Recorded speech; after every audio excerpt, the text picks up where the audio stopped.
नाज़रीन आदाब, हमारे मसाइल में आपका खैर मकदम है। आज हम आपको एक वाक़या सुनाते हैं जिससे हमारी खस्ता हाली और कम अक्ली का अंदाज़ा लगाया जा सकता है। तकसीम हिंद से पहले पंजाब के दिल लाहौर से प्रताप नाम का एक अखबार निकला करता था, जो कि प्रताप नाम के एक हिंदू का था और वही उसका मालिक भी था और चीफ एडिटर भी था। एक दिन प्रताप ने सुर्खी लगा दी कि तमाम मुसलमान काफिर हैं। जी हाँ, उसने सुर्खी लगा दी अखबार में कि तमाम मुसलमान काफिर हैं। इस बात को लेकर तहलका मच गया। प्रताप के दफ्तर के बाहर लोगों का एक बड़ा हुजूम इकट्ठा हो गया जो मरने और मारने पर तैयार था। नुक्से अमन के खतरे के पेश नज़र अंग्रेज़ कमिश्नर ने पुलिस तलब कर ली। मजमे को यकीन दिलाया गया कि इंसाफ होगा और मुजरिम को करार यानी सख्त सज़ा दी जाएगी। तमाम मकातिब फ़िक्र की मुश्तरका कमेटी के 50 आदमियों की मुद्दत में पर्चा कटवा दिया गया, चालान पेश किया गया और मजिस्ट्रेट ने, जो कि अंग्रेज़ ही था, प्रताप से पूछा, क्या ये अखबार आपका है?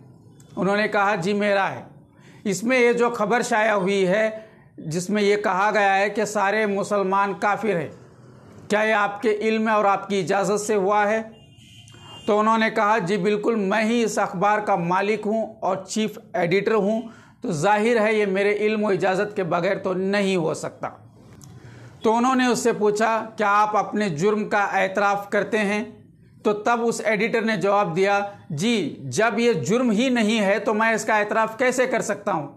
मुझे तो खुद मुसलमानों ने ही बताया है जो मैंने छाप दिया है।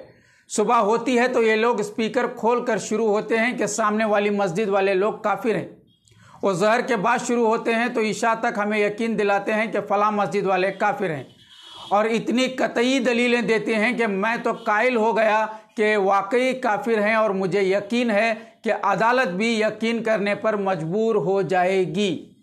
बस अगली तारीख पर फ़लाँ फ़लाँ मोहल्ले के फ़लाँ फ़लाँ मौलवी साहिबान को भी बुला लिया जाए और जिन 50 आदमियों की मदियत में यह पर्चा काटा गया है उन्हें भी अगली पेशी में बुला लिया जाए, तो मामला एक ही तारीख में हल हो जाएगा। एडिटर की इस बात पर अगली पेशी पर तमाम मुतलका मौलवियों को, जो कि सुबह शाम एक दूसरे के फ़िरके को, लोगों को मुदल्लल तौर पर काफिर करार देते थे, और प्रताप ने जिनका नाम दिया था, बारी बारी कटहरे में तलब किया गया। मजमे में से तमाम अफराद को कहा गया कि देवबंदी, अहले हदीस और बरेलवी अलग अलग खड़े हों। बरेलवी मौलवी से कुरान हलफ लिया गया, जिसके बाद प्रताप के वकील ने उससे पूछा कि देवबंदियों और अहले हदीसियों के बारे में वो कुरान और सुन्नत की रोशनी में क्या कहेगा। मौलवी ने कहा कि ये दोनों तौहीन रिसालत के मुर्तकब हैं और बदतरीन काफिर हैं। फिर उसने देवबंदियों और अहले हदीसों के बुजुर्गों के अक़वाल का हवाला दिया और चंद अहादीस और आयात से उनको काफिर साबित करके फारिग हो गया। जज ने प्रताप के वकील के कहने पर अहले हदीसों और देवबंदियों से कहा कि वो बाहर तशरीफ़ ले जाएं। उसके बाद देवबंदी और अहले हदीस मौलवियों को एक के बाद दीगरे हलफ लेकर गवाही के लिए कहा गया। दोनों ने बरेलवियों को मुश्तरक साबित किया और फिर शिर्क के बारे में कुरानी आयात और अहादीस का हवाला दे दिया। फिर तीनों को एक साथ बुलवाया और कहा, आप तीनों का शिया मुतालिक क्या ख्याल है?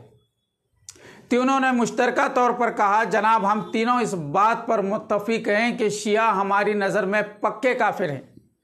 फिर मजिस्ट्रेट ने सबको अदालत से बाहर भेज दिया।